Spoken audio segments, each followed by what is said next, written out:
rebellion. But we saw in that process the FSB begin massive corruption arrests.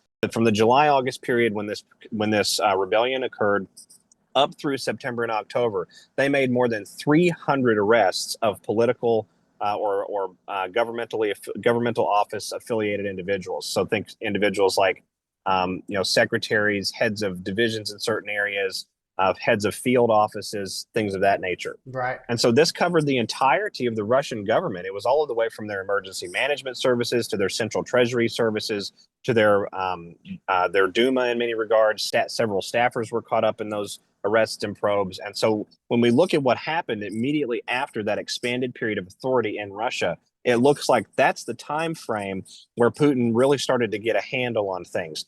But when we keep in mind that the Russian Duma, a great deal of that Duma is just like our Congress, totally captured by foreign interests, totally willing to sell out their own people, their own government, their own president, right? President Putin in office, willing to run an out-and-out insurgency against the man. And I think in some regards, when you look at the terrorist attacks that have been facilitated inside Russia, you'd have to say it's almost impossible to do that without some sort of domestic cooperation, right?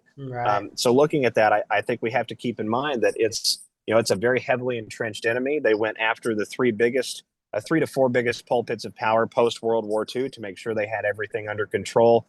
DC was one of those pulpits. Moscow was one of those pulpits. London, Rome.